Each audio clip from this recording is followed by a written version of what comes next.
أنت الرحمن يا الله، أنت الرحيم يا الله، أنت السلام يا الله، أنت العزيز يا الله، أنت القدوس يا الله، أنت الجبار يا الله. ولله الأسماء الحسنى فادعوه بها. نحمده ونصلي على رسوله الكريم، أما بعد فأعوذ بالله من الشيطان الرجيم. بسم اللہ الرحمن الرحیم. رب اشرح لی صدری ویسر لی امری واحلل عقدۃ من لسانی یفقہوا قولی. ناظرین، پروگرام اللہ کے خوبصورت نام کے ساتھ آپ کی خدمت میں حاضر ہیں. آج ہم انشاءاللہ اللہ سبحانہ وتعالیٰ کے نام المؤمن کے بارے میں بات کریں گے. المؤمن، امن دینے والا. اس سے مراد وہ ذات ہے جس نے لوگوں کو امن دیا کہ وہ اپنی مخلوق میں سے کسی ایک پر بھی ظلم نہیں کرے گا. جو بھی اس پر ایمان لے آئے گا اس کو وہ اپنے عذاب سے امن میں رکھے گا، اور ہر ایک کو وہی دے گا جس کا وہ مستحق ہوگا. ارشاد باری تعالی ہے، ان اللہ لا یظلم مثقال ذرۃ وان تک حسنۃ یضاعفها وَيُؤْتِ مِن لَّدُنْهُ أَجْرًا عَظِیمًا. بے شک اللہ تعالیٰ ایک ذرے کے برابر بھی ظلم نہیں کرتا، ذرے کے برابر. اور اگر ایک نیکی ہوگی تو اسے دگنا کرے گا، یہ اس کی رحمت ہے. اور اپنے پاس سے بہت بڑا اجر عطا کرے گا، یعنی وہ ایک ذرے کو پہاڑ بنا سکتا ہے، اتنا زیادہ اس اجر کو ملٹی پلائی کر سکتا ہے. لیکن یہ نہیں ہو سکتا کہ اس ذرے کو کم کر دے، جو کسی کا حق بنتا ہے وہ اس کو نہ دے. ایک اور جگہ پر فرمایا، وَوُضِعَ الْكِتَابُ فَتَرَى الْمُجْرِمِينَ مُشْفِقِينَ مِمَّا فِيهِ وَيَقُولُونَ يَا وَيْلَتَنَا مَا لِهَذَا الْكِتَابِ لَا يُغَادِرُ صَغِيرَةً وَلَا كَبِيرَةً إِلَّا أَحْصَاهَا وَوَجَدُوا مَا عَمِلُوا حَاضِرًا وَلَا يَظْلِمُ رَبُّكَ أَحَدًا. اور کتاب رکھ دی جائے گی، یعنی کتاب اعمال. پس تو مجرموں کو دیکھے گا کہ وہ اس سے ڈر رہے ہوں گے، کیونکہ اس میں ان کے تمام اعمال لکھے ہوئے ہوں گے، جو کچھ اس میں ہوگا اس کے کانٹینٹ کی وجہ سے. اور کہیں گے، ہائے ہماری بربادی، اس کتاب کو کیا ہے، نہ اس نے کوئی چھوٹی بات چھوڑی اور نہ کوئی بڑی بات چھوڑی، مگر اس نے اسے لکھ رکھا ہے، اور انہوں نے جو کچھ کیا وہ اسے موجود پائیں گے. وَوَجَدُوا مَا عَمِلُوا حَاضِرًا وَلَا يَظْلِمُ رَبُّكَ أَحَدًا. اور تیرا رب کسی ایک پر بھی ظلم نہ کرے گا. تو یہ اللہ سبحانہ وتعالیٰ کا وعدہ ہے، اور اس سے عدل ہی کی توقع ہے، اور اس پر ہمارا اعتماد اور بھروسہ ہے. اسی لیے جو لوگ ایمان لے آئیں، اس کے اطاعت گزار ہو جائیں، اس کے فرما بردار ہو جائیں، انہیں اس بات پر یقین رکھنا چاہیے کہ وہ انشاءاللہ ان کو اپنے امن میں رکھے گا. رسول اللہ صلی اللہ علیہ وسلم نے فرمایا، قیامت کے دن اللہ تعالیٰ ساری مخلوق کے سامنے ایک امتی کو باہر نکالے گا، اور اس کے سامنے 99 رجسٹر کھولے گا، جن میں سے ہر رجسٹر تا حد نگاہ پھیلا ہوا ہوگا. اور اللہ تعالیٰ اس سے پوچھے گا، کیا تو ان میں سے کسی کا انکار کرتا ہے؟ کیا کرام کاتبین نے تجھ پر کوئی ظلم کیا ہے؟ وہ کہے گا، نہیں ہے پروردگار. اللہ تعالیٰ فرمائے گا، کیا تمہارے پاس کوئی عذر ہے؟ تو وہ آدمی مبہوت ہو کر کہے گا کہ نہیں. اللہ تعالیٰ فرمائے گا، کیوں نہیں؟ ہمارے پاس تیری ایک نیکی ہے، آج تجھ پر کوئی ظلم نہیں کیا جائے گا.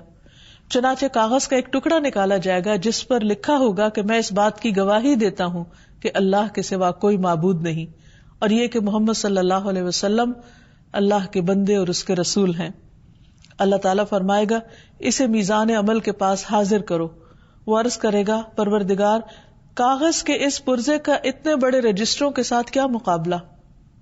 اس سے کہا جائے گا، آج تجھ پر کوئی ظلم نہ ہوگا. چنانچہ رجسٹروں کو ایک پلڑے میں رکھا جائے گا، اور ان کا پلڑا اوپر ہو جائے گا، اور دوسرے پرزے کا یعنی کاغذ کا پرزا دوسرے پلڑے میں رکھا جائے گا، اور وہ جھک جائے گا، کیونکہ اللہ کا نام ان سب سے زیادہ بھاری ہے.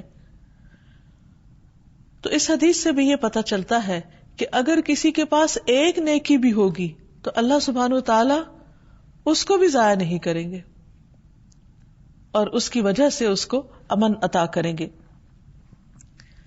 تب سوال یہ پیدا ہوتا ہے کہ اللہ سبحانہ و تعالی کس کس کو امن دیں گے؟ ایک تو ان جنرل جو بھی اس پر ایمان لائے گا، لیکن اور وہ کون سی خاص باتیں ہیں کہ جو انسان کے لیے امن کا باعث ہوں گی؟ سب سے پہلے یہ کہ اللہ تعالیٰ اپنے دوستوں کو، اہل ایمان کو امن عطا فرمائے گا۔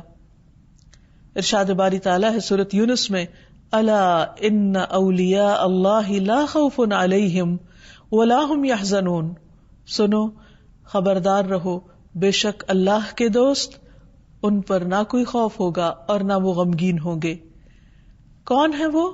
الذین آمنوا وکانوا یتقون، یہ وہ لوگ ہیں جو ایمان لائے اور وہ جو اللہ سے ڈرتے ہیں۔ یعنی جس شخص کے اندر اللہ کا ڈر ہوگا اور اس ڈر کے ساتھ وہ یہ زندگی بسر کرے گا اور اپنی ساری زندگی اللہ تعالیٰ کو راضی کرنے کی کوشش کرتا رہے گا، قیامت کے دن وہ اس گھبراہٹ سے محفوظ رہے گا۔ اس پر نمازی کے حالات کا کوئی غم ہوگا کہ اس نے اپنی زندگی صحیح طور پر نہیں گزاری، اور نہ آئندہ کے انجام کے بارے میں وہ فکر مند ہوگا۔ اسی طرح ایک اور آیت میں فرمایا، الذین آمنوا ولم یلبسوا ایمانہم بظلم اولئک لہم الامن وہم مہتدون، وہ لوگ جو ایمان لائے اور انہوں نے اپنے ایمان کو اس بڑے ظلم کے ساتھ ملایا نہیں، یعنی شرک نہیں کیا، یہی لوگ ہیں جن کے لیے امن ہے اور وہی ہدایت پانے والے ہیں۔ یعنی اگر کوئی بھی انسان یہ چاہتا ہے کہ اپنے انجام میں پرامن رہے تو اس کے لیے ضروری ہے کہ وہ ہر طرح کا شرک چھوڑ دے، کیونکہ قرآن مجید میں آتا ہے ان الشرک لظلم عظیم، کہ شرک بہت بڑا ظلم ہے، وہ اللہ سبحانہ وتعالیٰ کے حق میں کمی کرنا ہے۔ اللہ سبحانہ وتعالیٰ سارے گناہ معاف کر دے گا لیکن شرک کے گناہ کو معاف نہیں کرے گا۔ تو پیچھے جس شخص کا ذکر ہو رہا تھا کہ اس کے بہت سے رجسٹر گناہوں سے بھرے ہوئے تھے، لیکن اس کے مقابلے میں وہ توحید پر قائم تھا، خالص توحید پر، کہ میں اس بات کی گواہی دیتا ہوں کہ اللہ کے سوا کوئی الہ نہیں، کوئی معبود نہیں، اور محمد صلی اللہ علیہ وسلم اللہ کے رسول ہیں۔ تو یہاں بھی ان لوگوں سے امن کا وعدہ کیا جا رہا ہے جو ایمان لا کر شرک نہ کریں۔ شرک میں اللہ سبحانہ تعالیٰ کی ذات، اس کی صفات، اس کے حقوق، اس کے اختیارات، کسی بھی چیز میں شرک کرنا اللہ تعالیٰ کو پسند نہیں۔ اور شرک اکبر سے بھی بچنا چاہیے کہ جس میں غیر اللہ کو سجدہ کرنا، یعنی اللہ کے علاوہ کسی کے آگے بھی جھکنا، یا کسی اور سے دعا کرنا، یا کسی اور کے نام پر صدقہ خیرات کرنا، یا کسی اور کو اپنا حاجت روا یا مشکل کشا سمجھنا، یہ تمام چیزیں شرک میں آ جاتی ہیں۔ اسی طرح ریاکاری، دکھاوے کو، شو آف کرنے کو بھی شرک قرار دیا گیا، کیونکہ اس میں انسان اللہ سبحانہ وتعالیٰ کی خوشنودی نہیں بلکہ بندوں کی خوشنودی کے لیے نیک عمل کر رہا ہوتا ہے، جو بظاہر یہ سمجھتا ہے کہ وہ اللہ تعالیٰ کو خوش کرا، لیکن اس کے دل کے اندر ایک چور ہوتا ہے۔ اس وجہ سے اللہ سبحانہ وتعالیٰ چونکہ سینوں کے راز تک جانتا ہے، تو یہ چیز بھی اس کو سخت ناپسند ہے کہ کوئی شخص بظاہر اللہ کے نام کی نماز پڑھے یا قربانی کرے، لیکن اس کے دل میں یہ ہو کہ لوگ اس کو نیک سمجھیں، تو اس سے بھی بچنا چاہیے۔ دنیا میں بھی اللہ سبحانہ وتعالیٰ اپنے اولیاء کی، اپنے نیک بندوں کی، اپنے انبیاء کی مدد کرتا ہے۔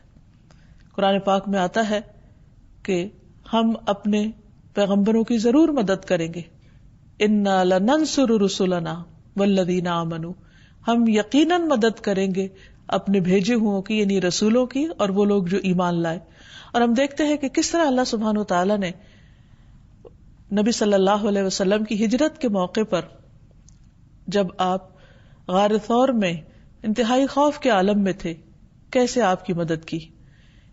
قرآن مجید میں آتا ہے کہ اِلَّا تَنْصُرُوهُ فَقَدْ نَصَرَهُ اللَّهُ، اگر تم اس کی مدد نہیں کرو گے تو اللہ تعالیٰ نے اس کی مدد کی تھی۔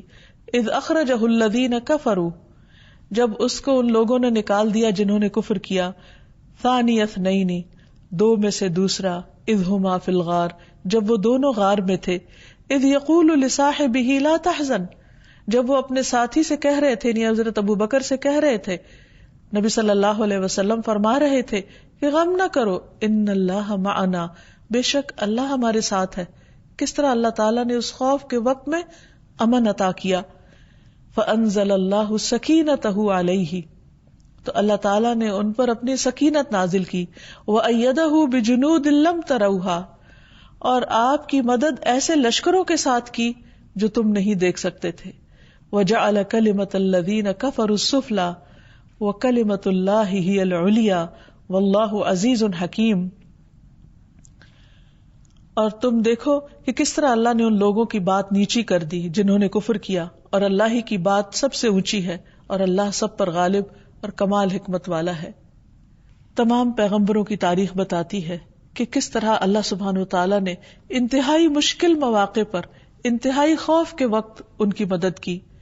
نوح علیہ السلام اور ان کے ساتھیوں کو کس طرح نجات دی، کس طرح امن دیا. ابراہیم علیہ السلام کہ جن کے لیے ایک بہت بڑا آگ کا الاؤ تیار کیا گیا تھا اور ان کی قوم نے ان کو اس میں پھینک بھی دیا، تو اللہ سبحانہ وتعالیٰ نے اس بھڑکتی آگ کو کس طرح ان کے لیے گل و گلزار کر دیا. موسیٰ علیہ السلام اور ان کے ساتھیوں کی کس طرح مدد کی، اور اسی طرح دیگر پیغمبروں کی بھی. حضرت لوط علیہ السلام کی کس طرح مدد کی، اور حضرت صالح کی اور حضرت ہود کی. ان تمام پیغمبروں کو اللہ سبحانہ وتعالیٰ نے اپنی قوم کے مقابلے میں مدد عطا کی اور امن عطا کیا اور ان کا خوف دور کر دیا. اسی طرح صحابہ کرام کی اللہ سبحانہ وتعالیٰ مختلف جنگوں پر کس طرح مدد فرماتا رہا. ایک جگہ پر آتا ہے اذ یغشیکم النعاس امنۃ منہ، جب وہ تم پر اونگ طاری کر رہا تھا اپنی طرف سے، تم پر سکینت اتار رہا تھا. جنگ بدر کے موقع پر آتا ہے اذ یوحی ربک الی الملائکۃ انی معکم فثبتوا الذین آمنوا، جب تیرا رب فرشتوں کی طرف وحی کر رہا تھا کہ بے شک میں تمہارے ساتھ ہوں، بس تم ان لوگوں کو جمائے رکھو جو ایمان لائے ہیں، یعنی ایمان والوں کو ثابت قدم رکھو. اور کس طرح ایک معمولی تعداد اپنے سے 3 گنا بڑی تعداد کے مقابلے میں امن پا جاتی ہے اور کامیابی کی منزل کو پہنچتی ہے.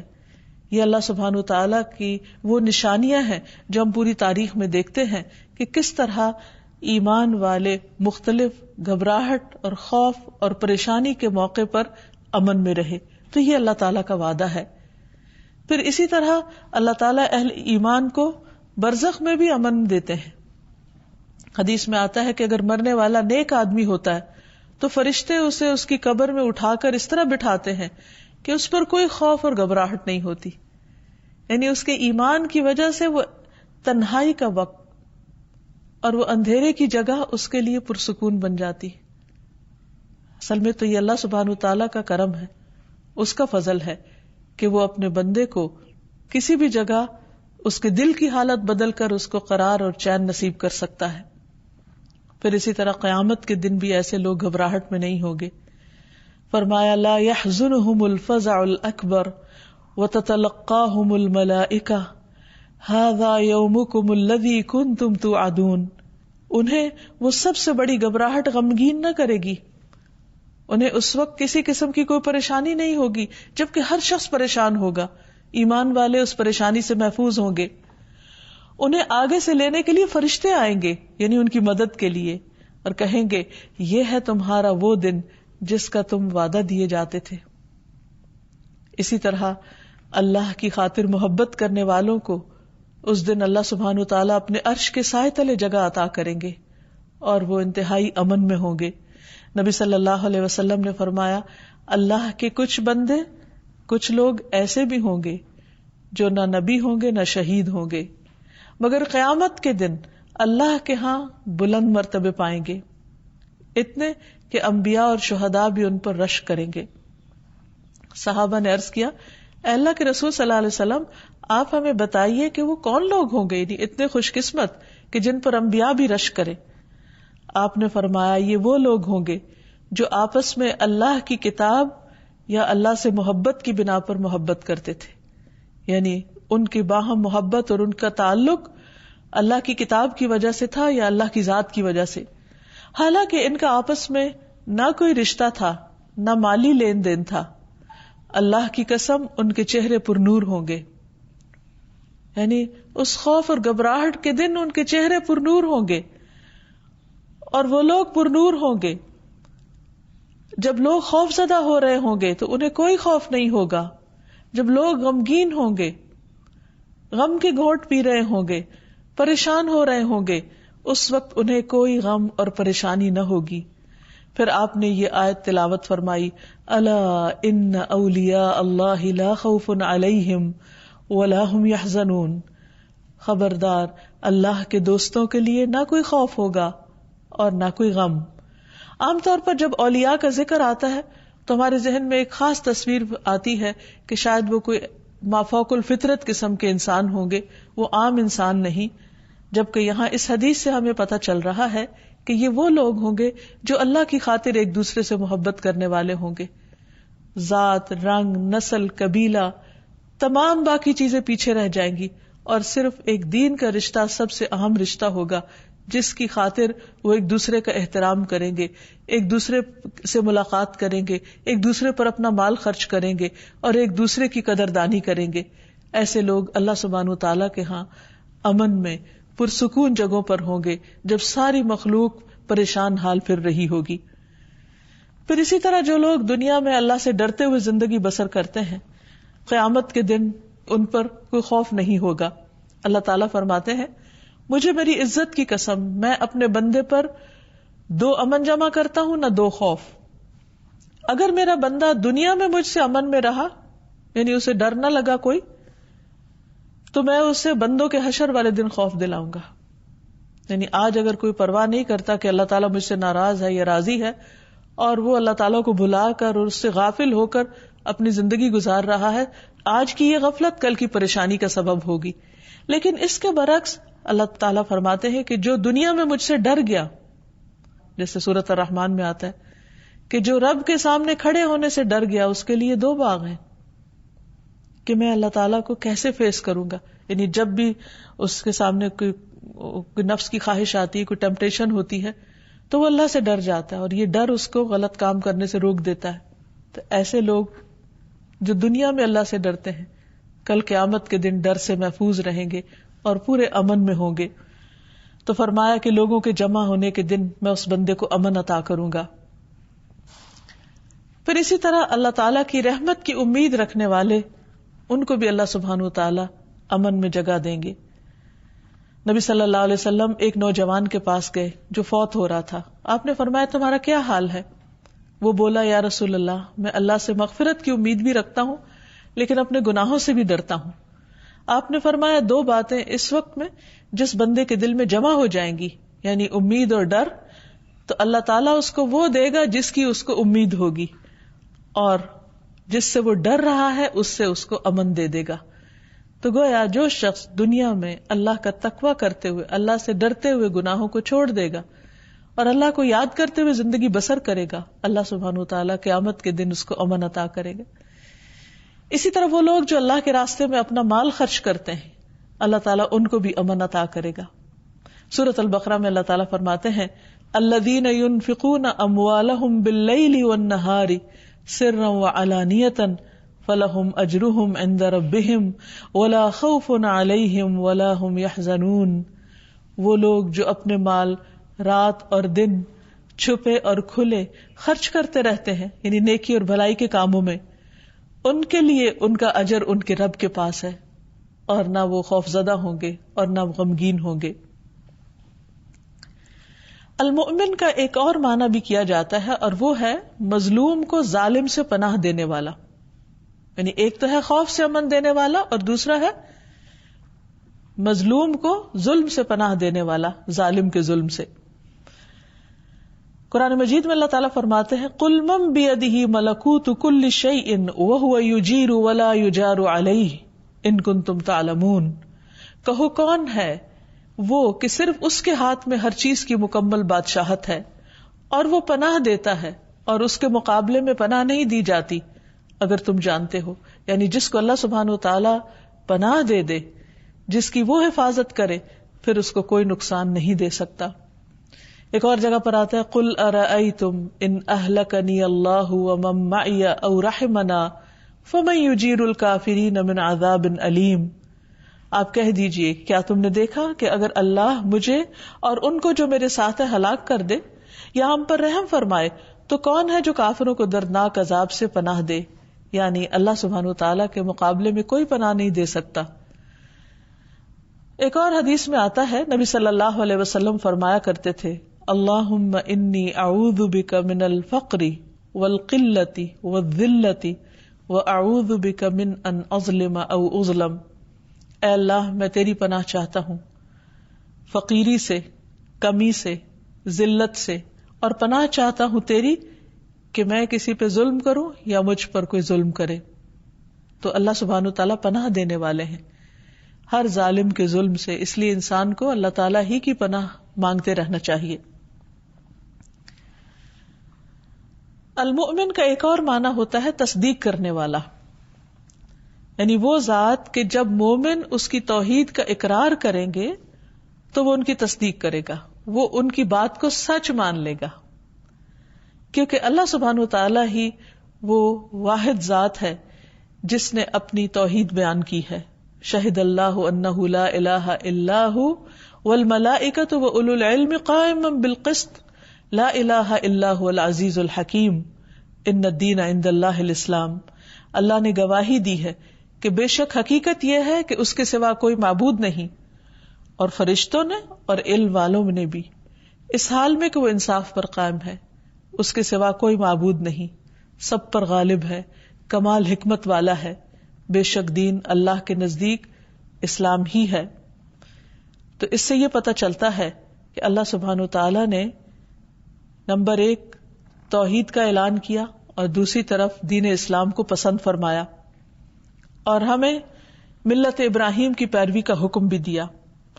یعنی جو لوگ اللہ سبحانہ وتعالی کی توحید کا اقرار کریں گے، اللہ سبحانہ وتعالی ان کی اس بات کی تصدیق فرمائیں گے اور ان کو نجات عطا فرمائیں گے۔ قرآن مجید میں آتا ہے ثم صدقناہم الوعد فانجیناہم ومن نشاء واہلکنا المسرفین، پھر ہم نے ان سے وعدہ سچا کر دیا، یعنی جو توحید پر قائم ہوئے ہم نے ان سے اپنا وعدہ پورا کیا اور ان کو نجات دی، اور جس کو ہم چاہتے تھے، اور ہم نے حد سے بڑھنے والوں کو ہلاک کر دیا۔ اسی طرح ہمیں ایک حدیث سے بھی پتہ چلتا ہے کہ کس طرح اللہ اپنے بندے کے اپنے بارے میں گمان کو سچا کر دیتا ہے۔ نبی صلی اللہ علیہ وسلم نے فرمایا، اللہ تعالیٰ فرماتے ہیں، یعنی حدیث قدسی ہے کہ میں اپنے بندے کے گمان کے ساتھ ہوں جو وہ میرے متعلق رکھتا ہے، اور میں اس کے ساتھ ہوں جب وہ مجھے یاد کرتا ہے۔ یعنی جب انسان اللہ کا ذکر کر رہا ہوتا ہے تو اسے اللہ کی تائید حاصل ہوتی ہے، امن حاصل ہوتا ہے۔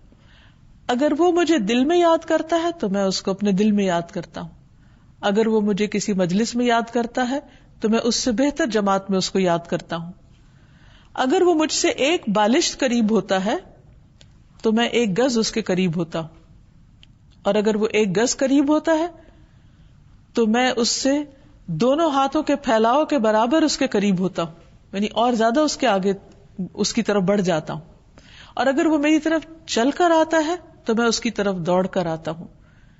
یعنی بندہ جب میری طرف بڑھتا ہے تو میں اس کو نا امید نہیں کرتا، میں اس کو تنہا نہیں چھوڑتا، میں اس کی توقع سے بڑھ کر اس کی مدد کرتا ہوں۔ جو وہ گمان رکھتا ہے میرے بارے میں کہ میرا رب ضرور میری مدد کرے گا، میں اس کے اس گمان کو سچا کر دیتا ہوں اور مدد فرماتا ہوں۔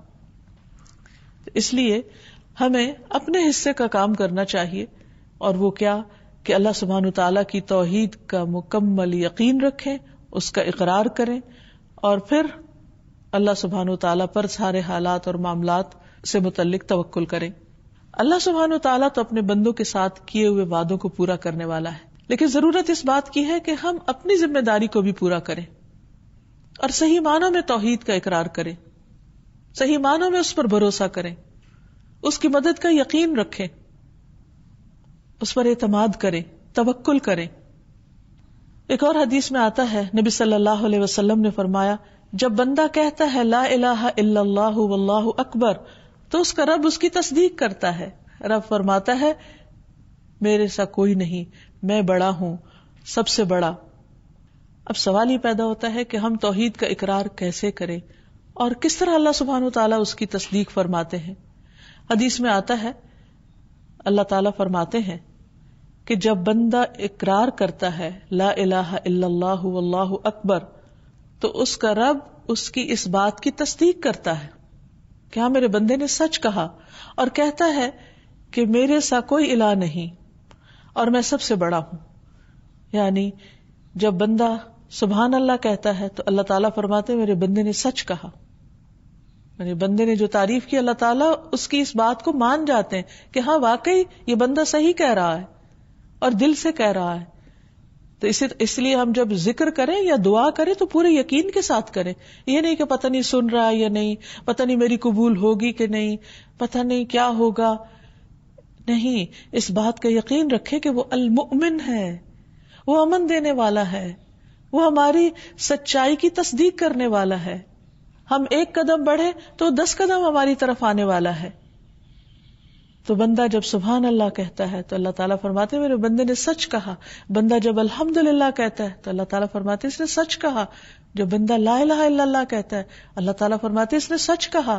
جب بندہ اللہ اکبر کہتا ہے اللہ تعالیٰ فرماتے ہیں سچ کہا. اور جب بندہ کہتا ہے اللہم اغفر لی، اللہ مجھے معاف کر دے، تو اللہ تعالیٰ اس کو معاف کر دیتے ہیں. تو اس لیے کبھی بھی شیطان کے ڈالے ہوئے وسوسوں میں اور توہمات میں آ کر یہ نہ سوچیں کہ اللہ سبحانہ و تعالیٰ سنے گا نہیں. یہی سے پھر شرک کا دروازہ کھلتا ہے کہ اچھا اللہ تعالیٰ تو سن نہیں رہا تو کہیں اور سے جا کر اپنی ضرورت پوری کر لو، یا کسی اور کا سہارا پکڑو، یا کسی اور کو پکارو کہ شاید وہ ہماری مشکل آسان کر دے. نہیں، کوئی نہیں سوائے اللہ کے. یونس علیہ السلام نے کس طرح اپنے رب کو پکارا تھا، لا الہ الا انت سبحانک انی کنت من الظالمین. تیرے سوا کوئی الہ نہیں، تو پاک ہے اور میں ہی ظالموں میں سے ہوں. تو اللہ تعالیٰ نے ان کی فوراً دعا سن لی. سوچئے کہاں سمندر کی گہرائیاں اور اندھیرے اور پانی کا پریشر، اور اس کے اندر اتنی بڑی مچھلی اور اس مچھلی کے اندر اندھیروں پر اندھیرے، اور وہاں اللہ سبحانہ وتعالیٰ سن رہا ہے کیونکہ انہوں نے پورے یقین سے پکارا تھا. آج ہم بھی پڑھتے ہیں آیت کریمہ لیکن اس کا وہ اثر کیوں نہیں ہوتا؟ کیونکہ ہمارے اندر پڑھتے وقت وہ شدت، وہ یقین، وہ احساس اور اللہ کے وعدوں کی تصدیق کا یقین نہیں ہوتا کہ اللہ سبحانہ وتعالیٰ اپنا وعدہ سچ کر دکھائے گا. اسی طرح بعض اوقات ہم دیکھتے ہیں کہ دنیا میں ہم کوئی بات کرتے ہیں یا ہم کوئی کام کرتے ہیں تو لوگوں میں جھٹلانے لگتے. وہ وقت بہت پریشانی کا وقت ہوتا ہے جب لوگ آپ پر جھوٹے الزامات لگاتے ہیں، یا لوگ آپ کی بات کا انکار کر دیتے ہیں، یا لوگ آپ کے اوپر شک کرتے ہیں. ایسے میں ایک بندہ مومن کا امتحان ضرور ہوتا ہے، لیکن اس وقت اس کو ثابت قدم رہ کر جو اچھا کام وہ کر رہا ہے وہ کرتے رہنا چاہیے اور لوگوں کی باتوں کی پرواہ نہیں کرنی چاہیے. کیونکہ بعض اوقات آپ بہت بڑی سچائی سے کام لیتے ہیں، بہترین کام کرتے ہیں، لیکن اس کے باوجود آپ پر شک کیا جاتا ہے، اعتماد نہیں کیا جاتا. ایسے میں انسان کے لیے صرف ایک ہی راستہ ہے، اور وہ ہے اللہ سبحانہ تعالیٰ کی جناب کا، اس کی بارگاہ کا، کہ وہ ہر حال میں اس کو اس وقت پکارے اور اس بات کا یقین رکھے کہ اللہ کی مدد ضرور آئے گی. اس وقت بھی جب لوگ جھٹلا دیں، آپ کی سچائی کو جھٹلا دیں، آپ کی امانت کے اوپر شک کرے اور آپ کو جھوٹا قرار دے، لیکن انسان کو اس وقت اپنے اندر جھانک کر دیکھنا چاہیے کہ اگر وہ سچا ہے تو اللہ کی مدد ضرور آئے گی اور اللہ سبحانہ وتعالیٰ اس کی سچائی کو ثابت کر دیں گے. جیسے ایک جنگ کے موقع پر جب حضرت زید بن ارقم رضی اللہ تعالیٰ عنہ نے نبی صلی اللہ علیہ وسلم کو ایک بات پہنچائی جو انہوں نے کچھ منافقین سے سنی تھی، تو اس پر کچھ لوگوں نے ان پر شک کیا کہ شاید انہوں نے صحیح بات نہیں پہنچائی، لیکن بعد میں حقیقت کھل گئی اور نبی صلی اللہ علیہ وسلم نے خود ان کی تصدیق فرمائی کہ اس بچے نے درست بات کی. اسی طرح اللہ سبحانہ وتعالیٰ نے اپنے نبی کی بھی تصدیق کی. یہ تو بہت سارے مواقع ہیں لیکن خاص طور پر ایک موقع کا ذکر کریں گے کہ غزوہ خیبر کے موقع پر نبی صلی اللہ علیہ وسلم نے دیکھا کہ ایک شخص جس کے بارے میں آپ نے فرمایا کہ یہ جہنمی ہے، تو وہ بہت بہادری سے جنگ میں حصہ لے رہا تھا اور اس کو بہت کثرت سے زخم بھی آئے. اس میں قریب تھا کہ لوگ شک میں پڑ جاتے کہ اسی دوران جبکہ ابھی وہ مرا نہیں تھا تو اس نے اپنے ہاتھ سے ایک تیر ترکش سے نکالا اور خودکشی کر لی.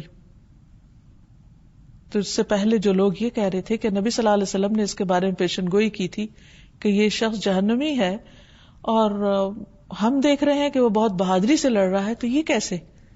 لیکن جب اس کا انجام دیکھا جو چند ہی لمحوں میں سامنے آ گیا تو ان کو یقین ہو گیا کہ جو کچھ آپ صلی اللہ علیہ وسلم نے فرمایا تھا وہ بالکل درست تھا.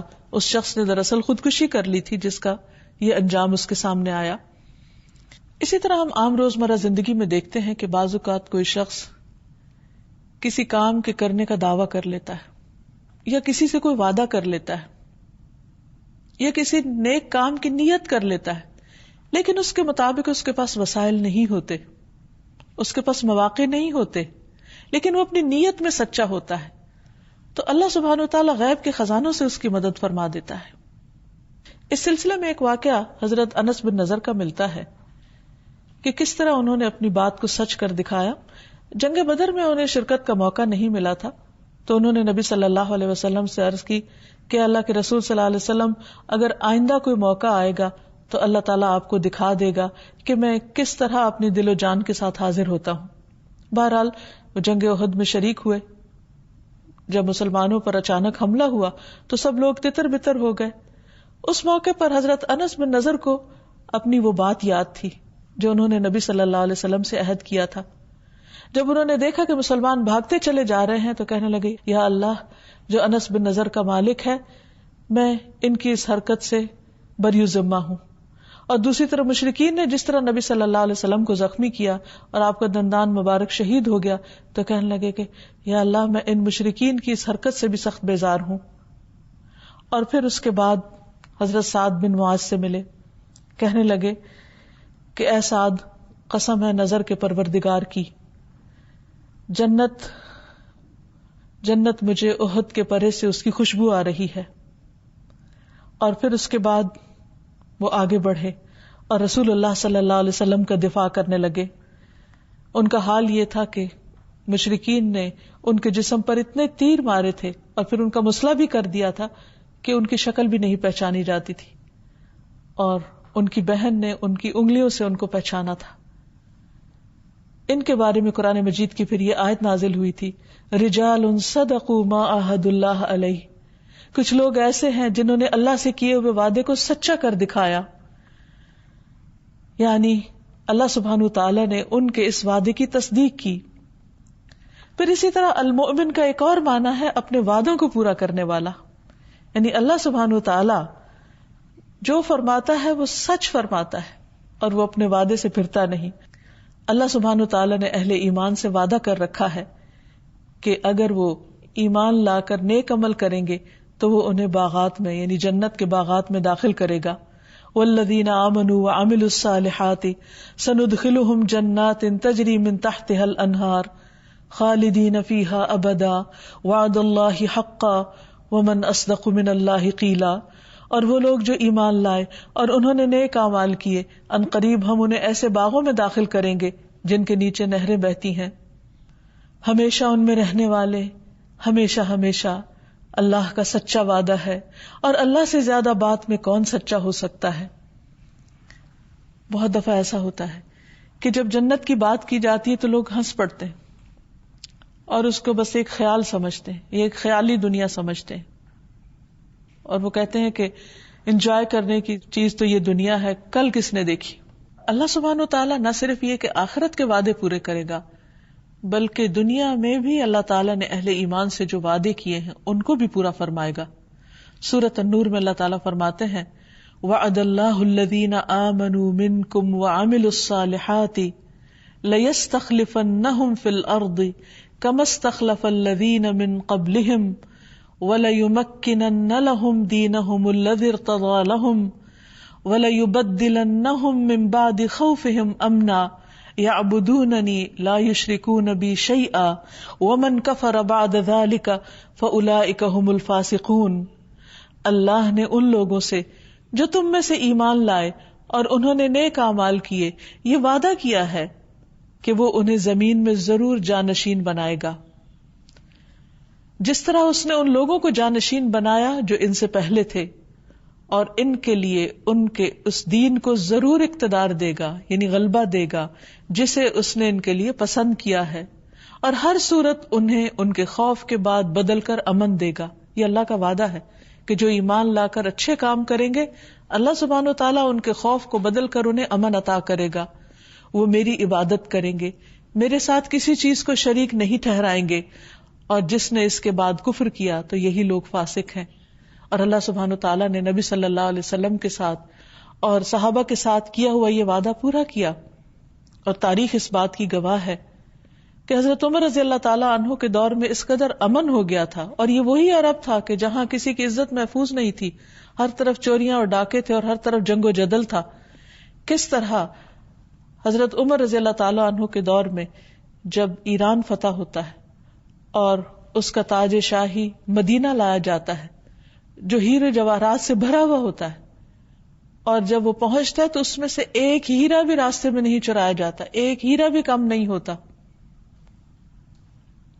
یہ کیسا ایمان تھا, یہ کیسی امانت تھی, یہ کیسی صداقت تھی, یہ کیسی رحمت تھی اللہ کی. لیکن اللہ سبحانہ و تعالیٰ نے نبی صلی اللہ علیہ وسلم کے ذریعے ایسے افراد تیار کرائے کہ جنہوں نے واقعی دنیا میں حقیقی امن کا ایک نمونہ قائم کر کے دکھایا. پھر اسی طرح ہم دیکھتے ہیں کہ ام موسیٰ سے اللہ سبحانہ و تعالیٰ نے جو وعدہ کیا تھا کہ تم اپنے بچے کو اس وقت سمندر کی لہروں میں ڈال دو, اللہ اس کی حفاظت فرمائے گا. اور کس طرح اللہ تعالیٰ نے وعدہ پورا کیا. فرددناہ الی امہ کی تقر عینہا ولا تحزن ولتعلم ان وعد اللہ حق ولکن اکثرہم لا یعلمون. چنانچہ اس طرح ہم نے موسیٰ کو اس کی والدہ کی طرف لوٹا دیا علیہ السلام تاکہ وہ اپنی آنکھ ٹھنڈی کرے اور غم زدہ نہ رہے, اور یہ جان لے کہ اللہ کا وعدہ سچا ہے. اور اکثر لوگ یہ بات جانتے نہیں, اسی لیے وہ اللہ پہ بھروسہ نہیں کرتے اور خیر اور بھلائی کے کاموں میں آگے نہیں بڑھتے. پھر اللہ سبحانہ و تعالی اہل جنت سے کیا گیا وعدہ بھی پورا فرمائیں گے. وقال الحمد للہ الذی صدقنا وعدہ. اہل جنت اقرار کریں گے اور کہیں گے سب تعریف اللہ کے لیے ہے جس نے ہم سے اپنا وعدہ سچا کیا. پھر اسی طرح جنت والے جنت میں جانے کے بعد اقرار کریں گے اور جہنم والے جہنم میں جانے کے بعد اقرار کریں گے کہ اللہ کے وعدے سچے تھے. تو بات یہ ہے کہ اگر ہم چاہتے ہیں کہ دنیا اور آخرت میں امن سے رہیں تو اس کے لیے ضروری ہے کہ ہم اللہ تعالیٰ کے اطاعت گزار اور فرما بردار بندے بن کر رہیں. حقیقت یہ ہے کہ امن ایک ایسی چیز ہے کہ جو ہر انسان کی ضرورت ہے. اس لیے ابراہیم علیہ السلام نے اللہ سبحانہ تعالیٰ سے خاص دعا کی تھی جب خانہ کعبہ کی تعمیر کر لی کہ رب اجعل ھذا البلد آمنا, اے اللہ اس شہر کو امن والا بنا دے. اللہ سبحانہ تعالیٰ نے اس شہر کے امن کی قسم کھائی, وھذا البلد الامین, اور قسم ہے اس امن والے شہر کی یعنی مکہ کی, کہ جبکہ اس کے آس پاس سے لوگ ہر طرف سے اچک لیے جاتے تھے اور وہاں اللہ تعالیٰ نے ان کو ہر طرح کا امن نصیب کر رکھا تھا. جیسے سورۃ قریش میں بھی آتا ہے وآمنہم من خوف, کہ اللہ نے انہیں خوف سے امن دیا. تو یہ اللہ سبحانہ تعالیٰ نے ان کو عطا کیا تھا. پھر اسی طرح حرما آمنا من دخلہ کان آمنا, کہ جو وہاں داخل ہوتا ہے امن میں آ جاتا ہے. وہ ہر طرح کے خوف اور ٹینشن سے فری زون ہے. اس کو یہ امن کس نے عطا کیا؟ کیسے وہ ہر طرح کے خطرات سے محفوظ ہے؟ یہ امن دینے والا دراصل اللہ ہی ہے. یوسف علیہ السلام کو اللہ سبحانہ تعالیٰ نے جب اقتدار دیا تو اس شہر کو بھی امن والا بنا دیا, یعنی مصر کو. جب ان کے بھائی اور ان کے والد اس شہر میں داخل ہو رہے تھے تو انہوں نے کہا تھا کہ ادخلوا مصر انشاء اللہ آمنین, مصر میں داخل ہو جاؤ انشاءاللہ امن کے ساتھ رہو گے. تو حقیقت یہ ہے کہ ہم سب کو اس بات کی ضرورت ہے کہ ہم اللہ سبحانہ و تعالیٰ سے خاص التجا کریں, فریاد کریں کہ وہ ہماری ذاتی زندگیوں میں, ہماری اجتماعی زندگیوں میں, ہمارے شہروں اور ہمارے ملکوں میں امن قائم فرمائے, کیونکہ اسی کی طرف سے امن آتا ہے اور وہی امن دینے والا ہے. جب ہم اپنے چاروں طرف بدامنی دیکھتے ہیں, اپنے گھروں میں, اپنے محلوں میں, اپنے شہروں میں, اور اس کی وجہ سے ہمارا دل تنگ ہوتا ہے, تو اس کے لیے ضروری ہے کہ ہم اللہ سبحانہ و تعالیٰ کو خوب خوب پکاریں کہ اے امن دینے والے تو ہم سب کو امن عطا کر، جس طرح تو نے ابراہیم علیہ السلام کی دعا سنی اور مکہ کو امن والا شہر بنایا، اس طرح ہمارے رہنے کی جگہوں کو بھی باعث امن بنا دے۔ دلوں کا اضطراب اور دلوں کی بے چینی، اس کو دور کرنے والا صرف اللہ رب العزت ہی ہے۔ اللہ تعالی ہمیں اپنی اطاعت کی توفیق دے، ان کاموں کی توفیق دے جو امن کو لے کر آتے ہیں اور اللہ کی رحمت کو جوش میں لاتے ہیں، اور ان چیزوں سے بچائے کہ جس سے امن ختم ہوتا ہے، کیونکہ امن تعمیر اور ترقی کے لیے نہایت ضروری ہے، اس دنیا کی فلاح اور آخرت کی کامیابی کے لیے بہت ضروری ہے۔ اللہ تعالی ہمیں امن نصیب فرمائے۔ وآخر دعوانا ان الحمد للہ رب العالمین۔ أنت القاهر يا الله، أنت الحسيب يا الله، أنت الشافي يا الله، أنت المبين يا الله، أنت الوكيل يا الله، أنت القيوم يا الله، أنت المتين يا الله، أنت السبوح يا الله، لا إله إلا الله محمد رسول الله، لا إله إلا الله محمد رسول الله۔